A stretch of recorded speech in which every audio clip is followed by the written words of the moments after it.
Romanos capítulo 5. Vamos a leer comenzando con el versículo 1 hasta el versículo 11, hablando de los beneficios de la justificación.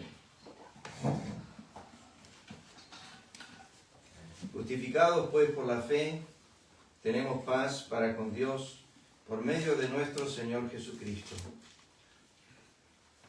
Voy a hacer hincapié lo que dejé la semana pasada. Es importante esto notar en las Escrituras, y es la mención del medio que Dios utiliza para acercarnos sus beneficios. No es algo, es alguien. Quiero que lo vayan remarcando 8 veces en los primeros 11 versículos. Voy a remarcar el primero. Dice, por medio de nuestro Señor Jesucristo. Versículo 1. E inmediatamente el versículo 2 nexa a la persona de Cristo y dice, ¿por quién? Por ese mismo medio. O sea que nosotros obtuvimos paz para con Dios, no por lo que hicimos nosotros, sino por lo que hizo Él. Esto es importantísimo para creyentes, pensar que no son sus esfuerzos que alcanzaron algo delante de Dios. Lo he dicho esto otras veces y necesito volver a repetirlo, que la vida, el aliento y todas las cosas me vienen de Dios a mí sin pedirlo. Es una dádiva continua de Él. Cuando Él lo quita, como dice Job, Jehová da, Jehová quita. Cuando Él empieza a quitar esas dádivas, cuando empieza a sacar la plenitud de vida, ya sea insuficiencia renal, o empieza a fallar algún órgano en el cuerpo, o trae cáncer al cuerpo, no olvidemos que Éxodo nos dice que Él envía las enfermedades, son parte de Él. A veces a modo de disciplina, a veces a modo de prueba.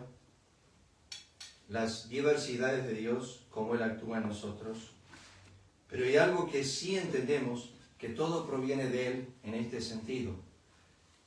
Todo lo bueno, toda buena dádiva, y dentro de lo bueno está la adversidad. Eso lo establece la Escritura una y otra vez. Yo hago la adversidad, dice Isaías 45:7. Yo creo las tinieblas, yo creo la luz, pero yo creo la adversidad. Los tsunamis, los terremotos, son todos de parte de Él. Por eso Romanos 11:36, aunque fuera de su contexto, dice de Él, por Él y para Él, son todas las cosas. Pero ¿a qué quiero llegar con esto? Es que si la parte física de nuestra existencia no la podemos hacer, la recibimos. Es una dádiva divina que Él me dé el aliento. Respiro aproximadamente, como he dicho 1000 veces ya, 20.000 veces por día.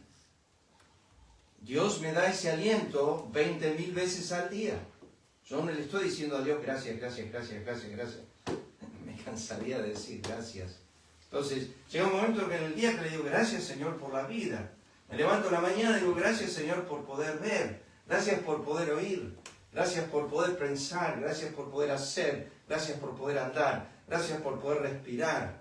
Gracias que creaste un sistema dentro mío que regula mi azúcar en la sangre. No tengo que preocuparme de eso. Filtrás 1000 litros por día de líquido en tu cuerpo. Eso se encarga de hacer los riñones. Y así sucesivamente en todas las áreas de mi cuerpo, que son medios que Dios utiliza para nuestra existencia física. ¿Por qué quiero decir esto?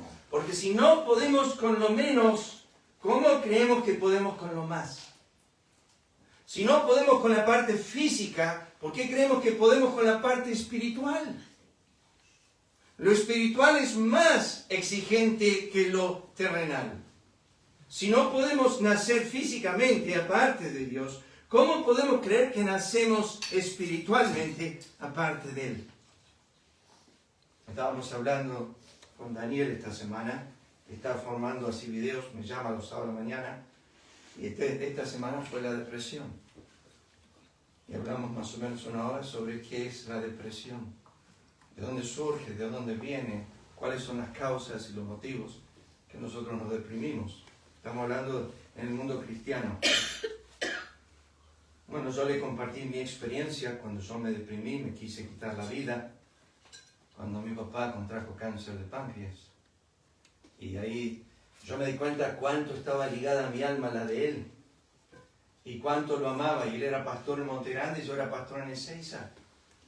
Y yo corrí a su casa porque cuando mi madre me llamó, me dijo: tu padre tiene un tumor, pero no sabemos dónde. Fue a la clínica de Monte Grande y le dijeron: hay un tumor. Bueno, yo me acuerdo que fuimos a la casa, lo abracé, me puse a llorar y le dije: ¿tenés alguna indicación de las escrituras que el Señor te diga que esto es pasajero, que momentáneo? Él solo tenía 61 años. Es lleno de vida, joven, había vuelto para servir otra vez más, había ido a visitar sus iglesias en Estados Unidos, había regresado listo para servir un término más en Argentina y vivía vomitando. Y no podía ingerir nada, lo ingería y vomitaba y así sucesivamente. Y bueno, la cosa es que después de 2 meses de todo esto, fue al médico, el médico le dijo que había algo, no sabían si era el efecto globo, que parecía que había algo en el estómago, pero era el tumor que estaba pujando la pared del estómago. Estaba en el páncreas. Y cuando, bueno, nos enteramos de eso, el viernes a la noche viajó a Estados Unidos, mi hermana había preparado todo en Estados Unidos, lo operaba uno de los 500 mejores cirujanos del mundo, y él, cuando lo recibe, le agarró pancreatitis, que es la inflamación del páncreas, entonces tenía que esperar para que se desinflame.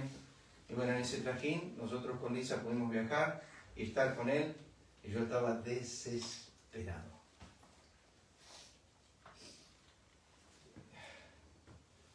Parecía como que estaba perdiendo mi vida. Pasé mi vida dentro del estudio de ese hombre, preguntando, inquiriendo, buscando. Bueno, la cosa es que el doctor lo opera y nos dijo: si la operación es buena, tarda 6 horas. Si es mala, 2. Le vamos a hacer un huepo, en inglés se llama operation, que significa que van a cortar un pedacito de cada órgano y tratar de sacar un poco de intestino, un poco de estómago, un poco de páncreas, un poco de hígado, y ir sacando esos órganos que están ahí, los órganos digestivos, y listo, tratar de ayudar. El doctor, me acuerdo, estábamos todos los 4 ahí, mis hermanos, mi mamá, y llegó 2 horas más tarde. Ya me desanimé. No. Y dijo: excelente la operación, todo. Y yo le dije: ¿cómo puede ser excelente? Usted dijo que una buena operación tardaba 6 horas, usted estuvo 2 horas más con mi padre. Bueno, hicimos lo que pudimos, dice. El problema es que él tiene el tumor envuelto en la vena porta, que es la vena principal que lleva la sangre al intestino. No podemos tocar ese tumor, lo tocamos y él muere. Así que, bueno, y estaba un amigo de él, de la iglesia, que era oncólogo, y fue a la sala de operación. Y se acercó a la cama, después que papá despertó, se acercó y le dijo: Ronaldo, te digo lo que dijo el Señor a Ezequías el rey: ordena tu casa, porque vas a morir. Y papá lo miró y dijo: ¿cuánto tiempo tengo? Le dijo: 3 semanas, 3 meses, depende del Señor, pero 3 meses máximo.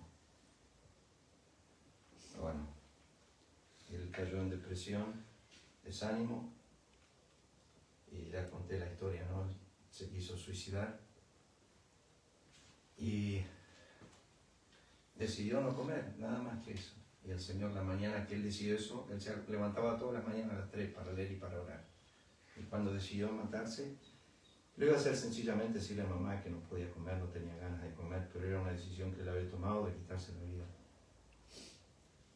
Y esa mañana temprano el Señor le habla a través de un devocional que leía todas las mañanas, que era En pos de los supremos por Oswald Chambers, y que decía arriba, el título decía: levántate y come, porque el largo camino te resta.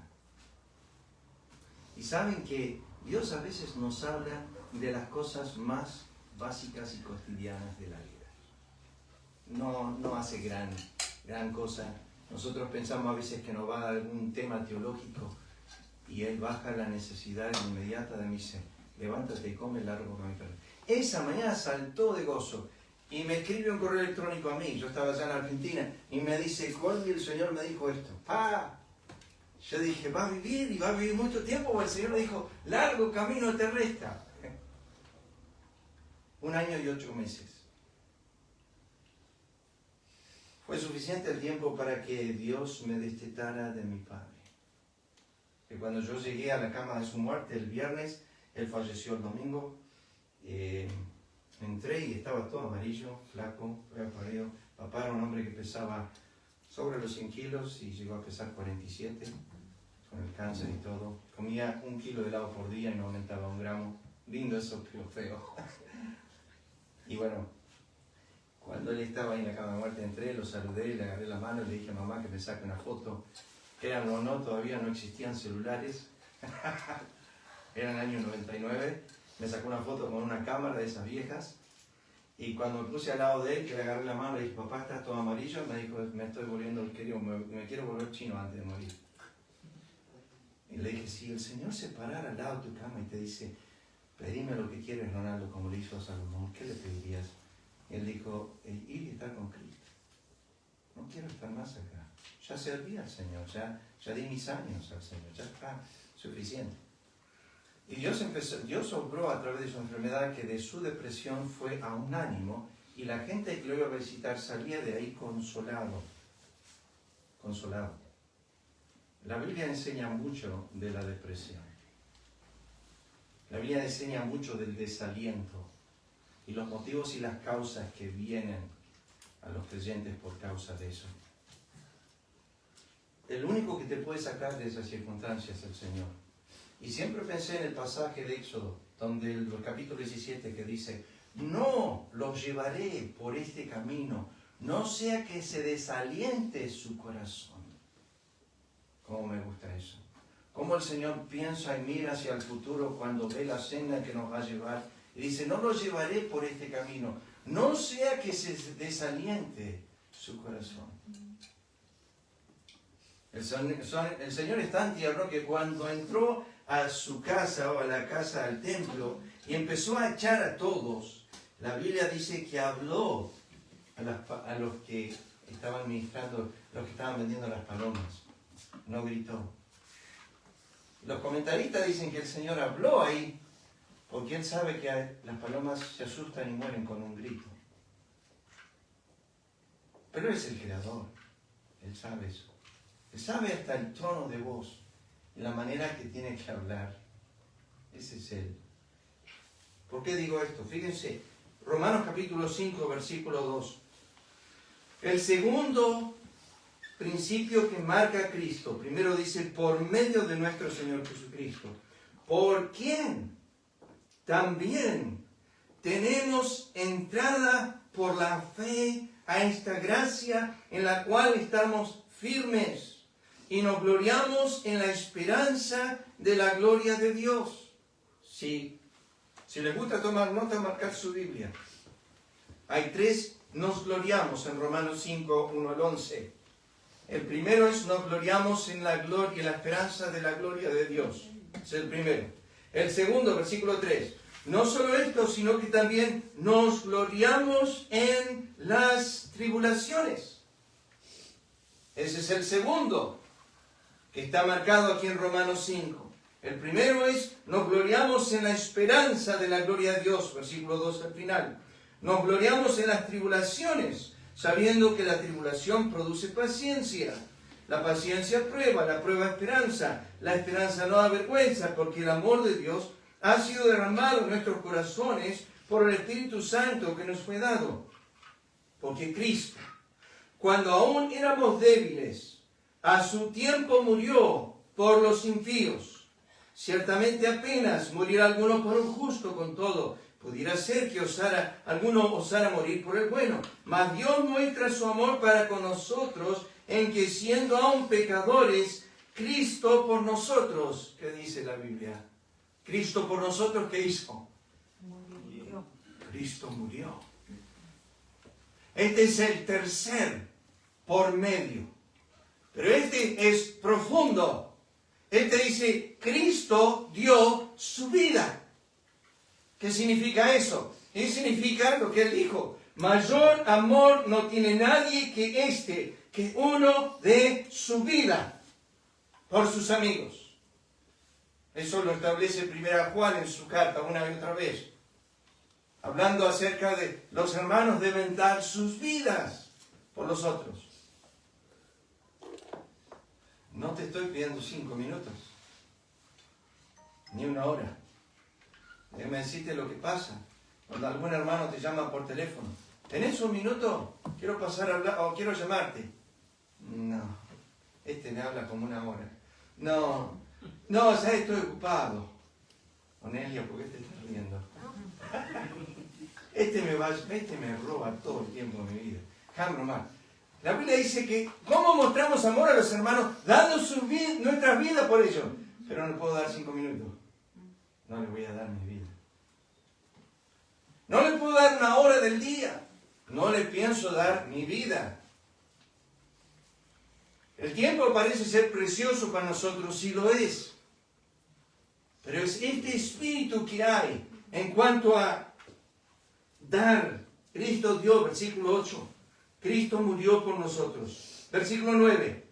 Pues mucho más, estando ya justificados en su sangre, noten ahora el medio de nuevo, por él seremos salvos de la ira. ¿Quién se puso en el lugar para ser castigado? Spurgeon lo dice tan preciosamente cuando dijo, todas las iras de Dios no pueden ser apagadas con los infiernos eternos. Y sin embargo, Cristo en la cruz apagó esa ira eterna de Dios para con tu alma. El único lugar donde se sacia la ira de Dios es en el Calvario. No hay otro lugar. Cuando la Biblia dice nos salvó de la ira de su Padre, se puso en ese lugar. No quedó una gota. Eso es lo que llamamos, como Alexander McLaren dijo, en su exposición de la frase consumado es, dijo, invirtió la copa de maldición cuando dijo consumado es. La dio vuelta en la cruz y no cayó una sola gota. La he bebido toda. No quedó nada para ti. Lo único que te queda a ti es la copa de bendición. Versículo 10. Porque si siendo enemigos fuimos reconciliados con Dios, acá viene de nuevo, en medio, por la muerte de su Hijo, mucho más, estando reconciliados, seremos salvos, ¿qué dice? Por su vida. Eso es su vida intercesora. Eso es estando en la presencia. Creo que cantamos un coro acerca de eso, o se hizo referencia a algo acerca de eso. La intercesión de Cristo esta mañana. Él está en el trono con su vida. La Biblia dice que vive para interceder por los santos. Vive para orar por ellos. Nos preguntamos si a veces Él nos ama. Antes que tú peques, antes que caigas en adulterio, antes que caigas en fornicación, antes que hagas algo desagradable al Señor, vamos a la negación de Pedro. Pedro negó al Señor 3 veces. El Señor le dijo a Pedro, me vas a negar 3 veces. Antes que el gallo cante 2 veces, me vas a negar 3 veces. Pero antes de decirle, dijo, Pedro, he orado por ti. El Señor ya sabe que vas a pecar. Pero el Señor no te frena de pecar. Lo que el Señor hace es interceder para que cuando caigas no falte tu fe, no te desanimes, no bajes. Él ve tu caída. A mí me impresiona, Pedro terminó de negar al Señor y sucedió algo. Los ojos de él se conectaron con los ojos de Cristo. Cristo estaba en el pretorio, pero se veía. Pedro estaba alrededor de un fuego y se estaba calentando las manos. Hacía frío. Y había una niña que le dijo, tú eres uno de ellos. Tu manera de hablar te descubre. Entonces él empezó a maldecir.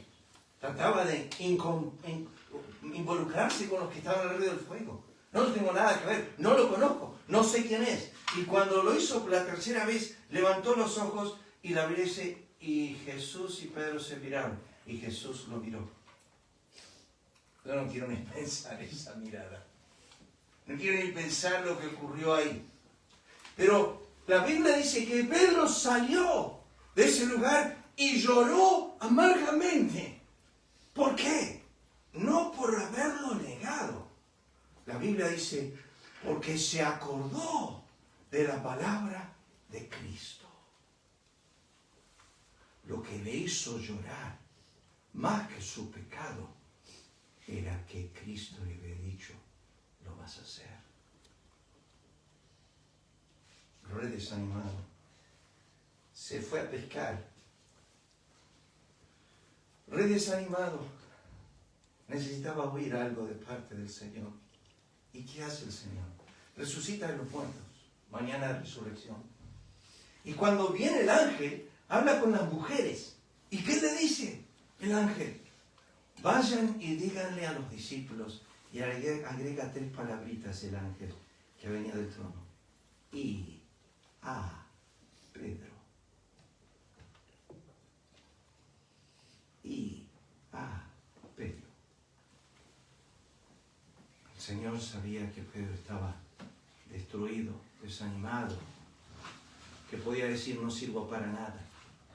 Y el Señor manda un mensaje de un ángel con ese y a Pedro que estaba diciendo.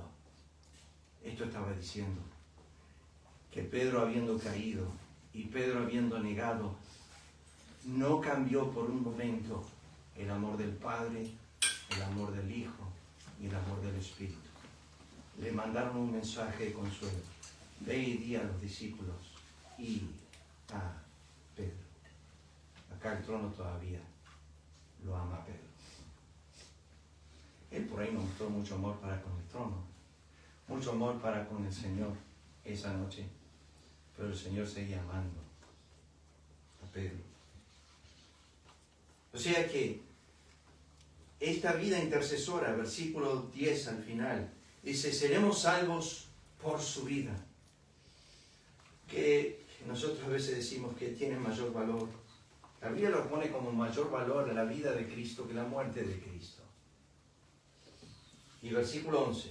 Y no solo esto, sino que también nos gloriamos en Dios por el Señor nuestro Jesucristo. Otra vez por Él. Hago una pregunta esta mañana. Cuando tú oras, ya lo vamos a meditar esta mañana. Y cuando tú ofreces sacrificios a Dios, ¿cómo lo haces? Dice Hebreos capítulo 13, versículo 15. Ofrezcamos siempre a Dios por medio del sacrificio de alabanza.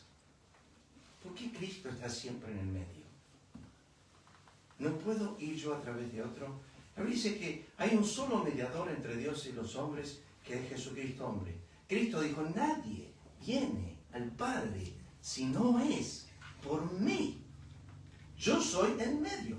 Años atrás, cuando estaba en la secundaria, ponían carteles ahí en la secundaria que decían, a Cristo por María. Es más, si uno va al Vaticano, hay una cruz con Cristo de un lado crucificado y del otro lado de la cruz la tienen a María crucificada, porque a ella la llaman corredentora. Ahora María no murió. Sin embargo, ponen a Cristo y a María en la corredención. A ella la madre la llaman la Madre de Dios, supuestamente porque tuvo al Hijo de Dios. Conocemos todo lo que significa eso en la Escritura, pero la misma María, en su confesión de alabanza, dijo, que se me dignara a mí, que el Señor mirara mi bajeza, que yo sea la madre de mi Señor. Ella aclara, Él es mi Señor antes que yo sea su madre. La madre de mi Señor. Y dice el versículo 11 al final, no solo esto, sino que también nos gloriamos. Este es el tercer gloriar. ¿Nos gloriamos en qué? En Dios. El primero es, nos gloriamos en la esperanza de la gloria de Dios. El segundo es, nos gloriamos en las tribulaciones. El tercer es, nos gloriamos en Dios. Ahora, si pudiese marcar un esquema, miren aquí un segundo, vamos a la ventana que tiene un poquito de... ¿Lo ven ahí, no? La linita. El primero es, nos gloriamos en la esperanza de la gloria de Dios. Lo vamos a poner acá. Esto es el primer nos. Esto es eternidad futura. Nos gloriamos en Dios. Vamos a decir, esto es eternidad pasada. Y nos gloriamos en las tribulaciones. Es un puntito de la eternidad. ¿Qué podemos decir de las tribulaciones en relación a la eternidad futura y la eternidad pasada? ¿Cuánto tiempo abarca la tribulación de un creyente a la luz del beneficio que tiene en Dios? Nada. Por eso Pablo lo dijo de esta manera. No se puede comparar las aflicciones del tiempo presente con la gloria venidera que se nos espera. No se puede comparar con tiempo, no se puede comparar en tema de sufrimiento. Piper dijo, vale la pena sufrir todo lo que tengas que sufrir en esta vida si vas a disfrutar eternamente de la gloria de Dios a través de ese sufrimiento. Pero también te digo esta mañana que no se puede comparar todo tu placer mundano en esta vida por 70, 80 años y disfrutarlos todo ese tiempo, por ese tiempo, 80 años, cuando por un minuto te introduzcas al sufrimiento eterno del infierno. No se puede comparar. Vas a decir como el rico, decirle a Abraham que mande a Lázaro y moje su dedo en agua y me calme este tormento. Una gota me alcanza. Decirle que venga y ponga su dedo en mi lengua con una gota de un vaso de agua. Me alcanza. No le pidió un vaso, le pidió una gota. ¿Qué estoy diciendo con esto?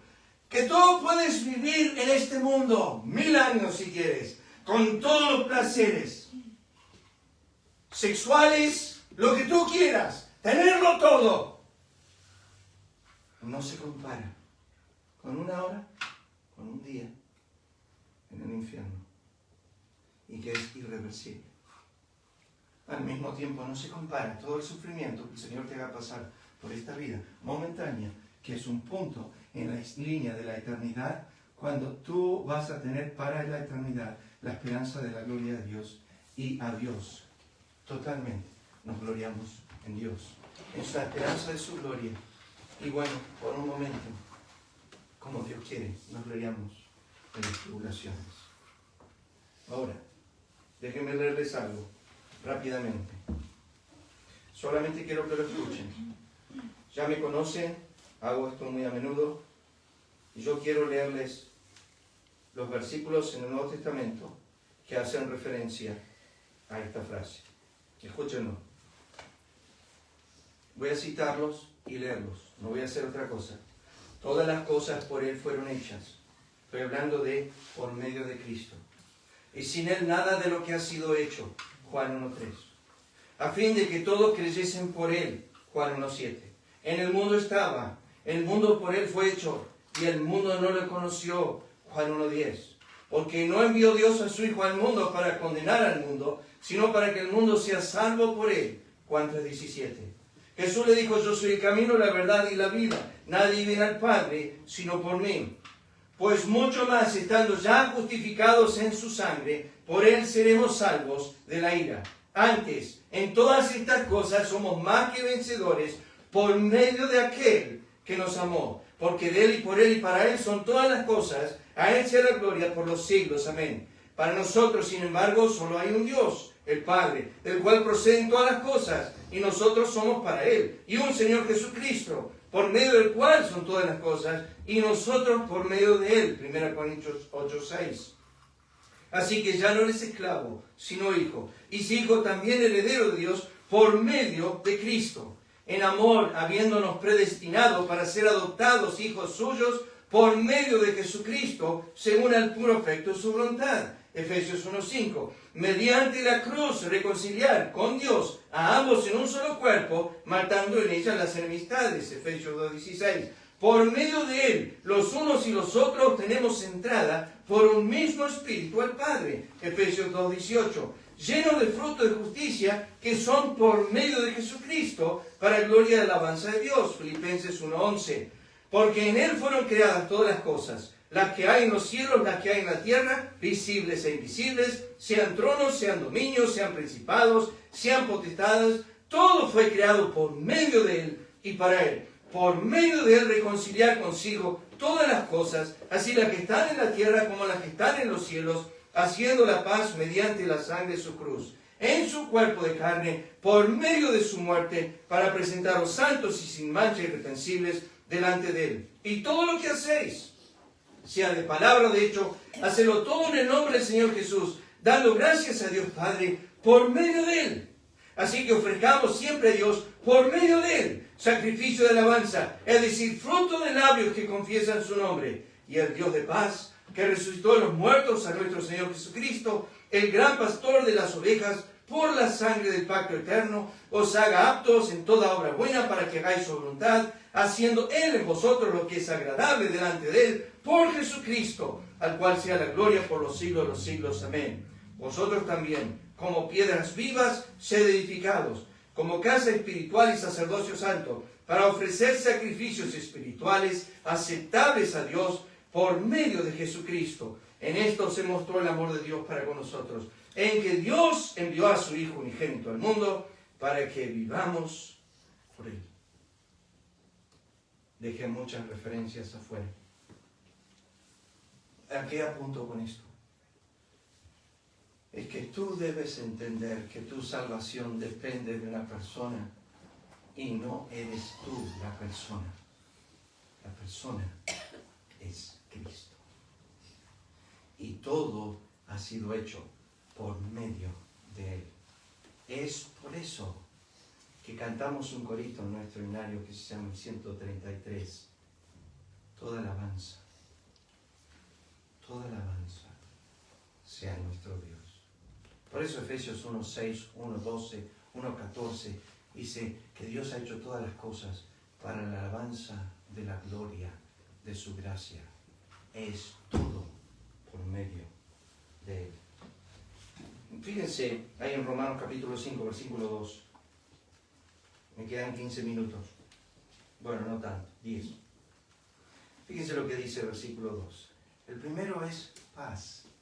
¿Se acuerdan? Lo tratamos la semana pasada. Tenemos paz. Es la paz inmutable, inalterable, eterna. Es una paz no de mente. Es una paz de relación. No la confundamos.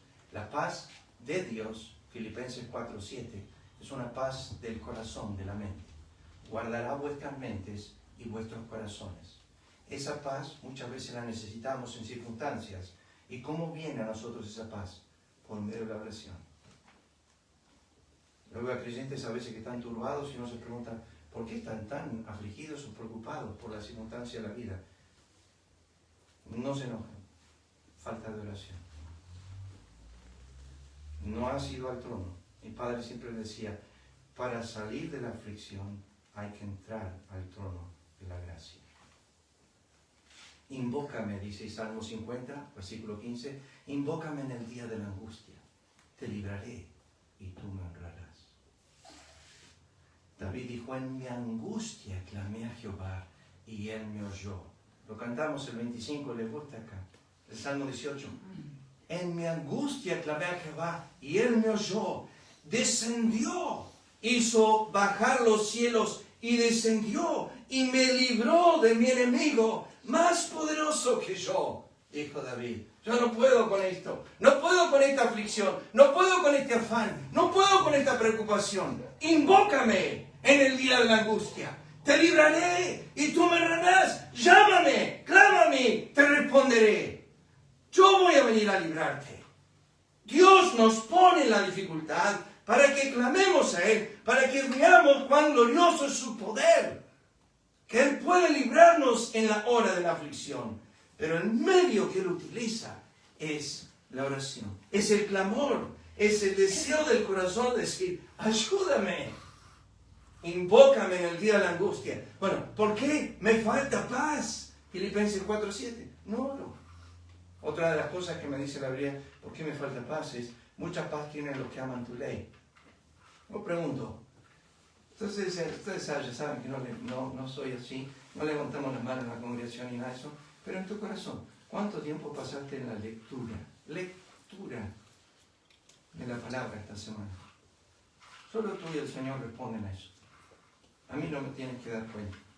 Yo te animo a leer, pero solo tú y el Señor saben cuánto tiempo pasaste lectura. Y tú te preguntas a veces en tu corazón, me inquietan estas cosas, Padre. O sea, tengo muchas aflicciones y yo lo entiendo. Pero mucha paz tienen los que aman tu ley. Hablamos de mera lectura. Pablo le dijo a Timoteo, ocúpate en la lectura. Lectura. Dios le dijo a David el rey, ve al sacerdote, toma la copia una copia de esa copia de la ley, y devuélvesela al sacerdote, quédate con la copia, y léela todos los días de tu vida, para que aprendas a hacer dos cosas. A temer a Jehová tu Dios, y no te exaltes sobre tus hermanos. Yo sé si pasas mucho tiempo en la ley, porque se muestra en tu humildad y en tu temor a Dios. Son dos frutos inmediatos de una vida de lectura continua. Aparte de eso, un vaso lleno, no está el vaso acá, pero no necesita. Ustedes ven un vaso lleno. Uno golpea el vaso y ¿qué sabe? De que está lleno. Uno mira una vida de un creyente y ¿cómo anda? Tirando para aflojar. Todo por el amor. Ah, sí, es creyente. Tiene los beneficios eternos. Tiene la esperanza de la gloria de Dios. ¿Pero cómo anda? No me olvido más un mensaje de un misionero que predicaba acerca de Pablo y Silas, que estaban en la cárcel ahí en Hechos 16. Estaban ahí en el calabozo más profundo y alguien les preguntó a Pablo y Silas, ¿cómo andan? Tirando. Estaban cantando. Recién habían sido azotados y estaban cantando. Y yo decía, ¿de dónde sacaron fuerzas para cantar y alabar al Señor? Estaban lastimados, estaban heridos. Y uno se acerca a Pablo y dice, che, ¿cómo andan? Mirá, ¿cómo querés que andemos? No, estaban regocijándose. Uno me dice, y no me alcanza para pagar las deudas este mes. Gracias al Señor, ¿no? ¿Qué gracias al Señor? ¿Qué pasa? Está loco. Bueno, esta paz es perdurable. Fíjense, capítulo 5, versículo 2, el siguiente beneficio que está asociado a la paz. Por quien también tenemos entrada. Esa palabrita entrada aparece 3 veces en el Nuevo Testamento. Miren las siguientes veces que aparece. Aquí está en Romanos capítulo 5, versículo 2. Fíjense en Efesios, el capítulo 2, versículo 18. Efesios 2, 18. Dice, por medio de él, los unos y los otros tenemos entrada por un mismo Espíritu al Padre. Capítulo 3, versículo 12. En quien tenemos seguridad y acceso con confianza por medio de la fe. Si tú eras un judío esta mañana y viviste toda tu vida bajo el antiguo pacto y la ley, escucharías una frase repetida continuamente, algo parecido a esto. Le voy a leer los versículos.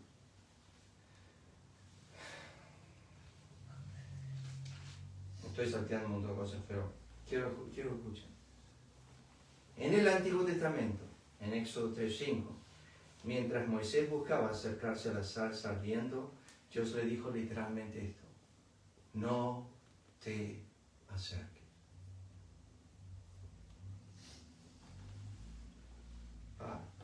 ¿Qué pasa? Yo y Dios no hay relación, no hay intimidad. Dios le dijo, no te acerques. En Éxodo 19:12, cuando Dios viene a citar al pueblo, les dice esto: guardaos no subáis al monte, ni toquéis sus límites. Cualquiera que tocar el monte, morirá. ¿Qué relación? Sigo leyendo, Éxodo 19:21. Ordena al pueblo, dijo Dios a Moisés, que no traspase los límites para ver a Jehová, porque caerá multitud de ellos. En el tabernáculo, Levítico 16:2, di a Aarón, tu hermano, que no en todo tiempo entre al santuario, para que no muera una vez al año, y no sin sangre. Imagínense si en este momento, queridos hermanos, esta tarde tu hijo se enferma de gravedad, tiene un accidente, o tu hija. Y Dios dice, recién el año que viene, a las 4 de la tarde, este mismo día, podés pedirme ayuda. Antes no. Una sola vez al año. No podés acercarte más que una vez al año. Éxodo, Levítico y Números repiten una frase que no tengo ni tiempo para leérselas, que es para que no mueran, para que no mueran, para que no mueran, para que no mueran. Decirle que hagan esto para que no mueran, decirle que no hagan esto para que no mueran, decirle que no hagan esto para que no mueran. Era interesante cómo Dios ordenó estas leyes en base a una sola sentencia, para que no mueran, para que no mueran, para que no mueran. Y de repente, se nos introduce una epístola en el Nuevo Testamento, la carta a los Hebreos, y en esa carta 7 veces dice Dios, acérquense. Pero dice, ¿qué pasó? Todo el Antiguo Testamento Dios dice, no te acerques, no te acerques, no te acerques. Y se mantenía una distancia. Y el sacerdote tenía que usar unas campanas abajo en su vestido cuando ministraba a Jehová. El día de expiación, él le ataban una soga a la cintura. Y él entraba para ofrecer el sacrificio que tenía que seguir los ritos que había marcado Dios. Si le erraba alguno de esos lugares, y si no hacía lo que Dios mandaba, moría en el santuario. ¿Y cómo se sabía que él estaba viviendo? El ruido de las campanillas se escuchaba dentro del santuario. Y si paraban de sonar, nadie entraba al santuario. Lo traían con la soga, porque Dios no lo había aceptado. Y él moría. Ese hombre entraba con temor. Dios le dijo a él, decirle que entre, no sin sangre. Y obviamente no estaba mucho tiempo en ese lugar. Habrá ofrecido la sangre y se daba vuelta y se iba, porque era todo un tema de temor. No podías pararse un ratito y decir, Dios, justo tengo una situación en casa, ¿sabes que te quiero hablar? No era eso. No era para él hablar, era para entrar a hacer lo que tenía que hacer y salir. No era para conversar, no era para comunión. Estaba limitado. Y de repente en el Nuevo Testamento se introduce la cruz de Cristo. Y Cristo muere. Y el sacerdote está ministrando ese día de expiación en el santuario. Y el velo se rompe de arriba abajo. Siempre de arriba abajo, que significa de Dios a los hombres. Se rompió el velo y quedó expuesto. Y la Biblia dice, en el momento que Cristo muere, dice, consumado es, el velo se rompe, dando a entender al Espíritu Santo que el camino al lugar santísimo se había abierto. ¿Y qué significa eso? Que Dios estaba diciendo, cualquier hora, cualquier momento, cualquier día, todo el tiempo que quieras, entra. Puedes venir cuando quieras. Puedes acercarte al trono. Y por eso fíjense ahí en los 3 pasajes que yo les leí, pero significa llevar. Y quiero pausar aquí un momento. Ya la hora se me fue. Me quedaban 3 minutos, no me quedan ni 3 minutos. Déjame terminar con esto. Me frustra cuando no puedo avanzar. Escuchen esto. La Biblia dice que Cristo el justo murió por los injustos.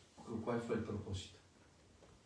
Ahí 1 Pedro 3:18 dice, para llevarnos a Dios.